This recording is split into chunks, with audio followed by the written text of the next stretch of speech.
There are guitars worth thousands of dollars that don't mean half as much as one old broken guitar hanging in a garage.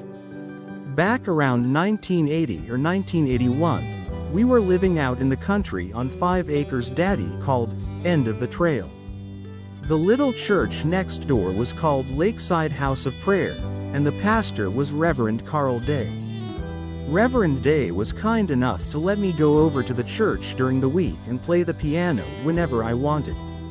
Sitting in that little church alone, learning chords and melodies by ear, became part of my musical education long before I ever knew what my life would become.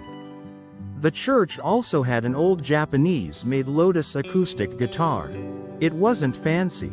Even back then it was probably considered a cheap guitar, but that old Lotus had something special in its sound. It had a deep, warm bass tone that seemed alive in your hands.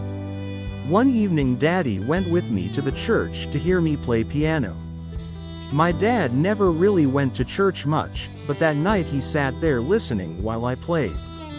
Afterward we showed him that old Lotus guitar. The moment he strummed it, he fell in love with the sound. Daddy asked Reverend Day if he would sell the guitar.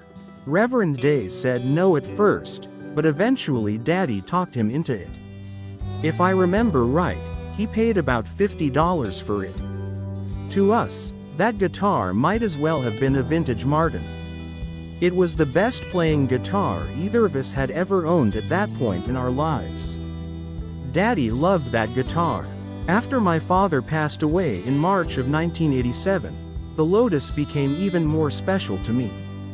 By then I was in the Air Force stationed in Alamogordo, New Mexico.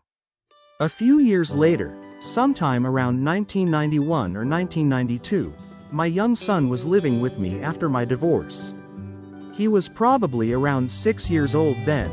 We would drive back and forth from New Mexico to Athens, Texas, to visit family, and I always carried that old Lotus guitar with me. I had an old Chrysler New Yorker we jokingly called the talking car. Somewhere on one of those long Texas trips, my son got sleepy.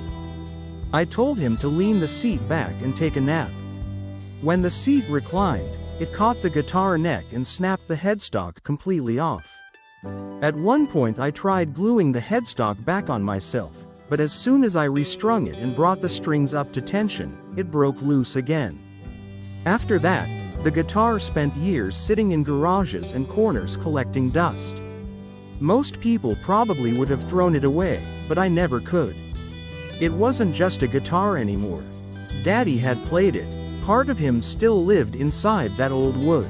Every now and then over the years I would think about finding someone who could repair it properly, but life always seemed to get in the way.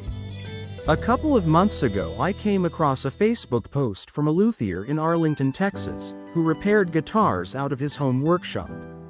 I contacted him about fixing both my Taylor 314 CE and the old Lotus.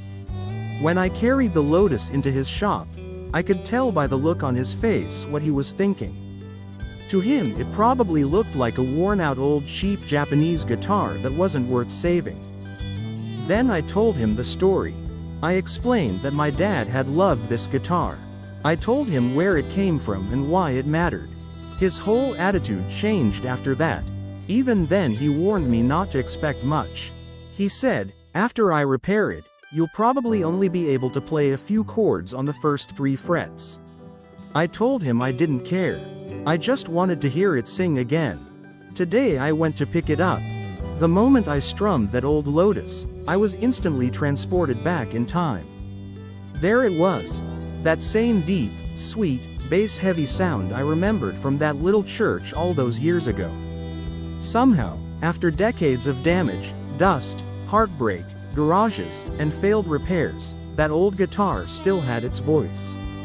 And to everyone's surprise, including the luthiers, it still played beautifully all the way down the neck." He looked at me afterward and admitted he was shocked by how good the guitar sounded. In fact, he laughed and said if he ever ran across another old Lotus guitar, he was going to buy it. Funny how life works sometimes. An old broken guitar most people would overlook turned out to hold some of the sweetest music I ever remembered hearing. I think it's only fitting that somewhere on my next album, that old Lotus guitar finally gets to sing again.